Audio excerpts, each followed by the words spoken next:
छठ इस बार बहुत इम्पोर्टेंट इसलिए है क्योंकि बिहार में चुनाव आ रहा है और दिल्ली में जो छठ मनाने वाले लोग हैं बिहार के पूर्वांचल के, अगर वो नाराज़ हो गए तो फिर बीजेपी को बड़ा नुकसान होगा बिहार में। देखिए, हमें नहीं पता कहाँ चुनाव है और क्या उसका है।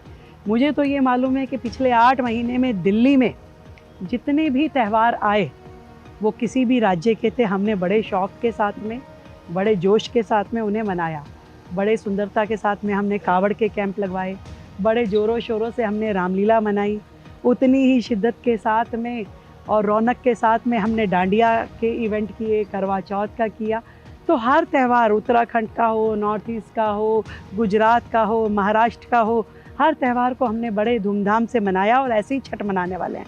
तो हमें किसी चुनाव से कोई मतलब नहीं है। हमारे दिल्ली के हज़ारों लाखों पूर्वांचल भाई बहन खुश हों, उनके चेहरे पे मुस्कुराहट आए और पूजा करते हुए उन्हें संतुष्टि की प्राप्ति हो। मेरा इतना ही ध्येय है। मैं आपसे जब बात कर रहा हूँ रेखा जी, तो जब हम किसी पुरुष मुख्यमंत्री से बात करते हैं या किसी पुरुष मंत्री से बात करते हैं, उसकी भाषा थोड़ी अलग होती है।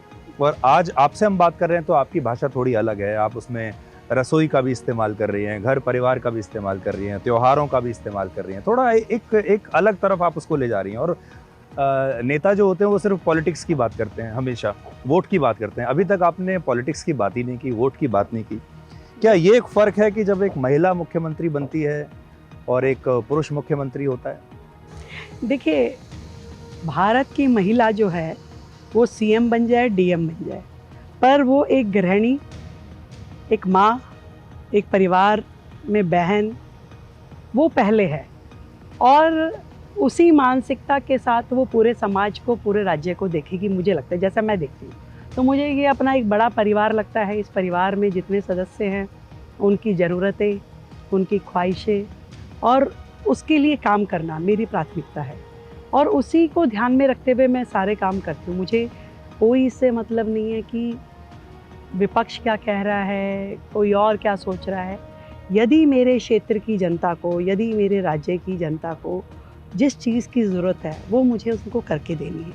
उसके लिए जो मेरा पोटेंशियल है, मेरी ताकत है, वो उसमें मैं लगाऊं, उसके लिए निर्णय लूं, उसके लिए स्टैंड करूं।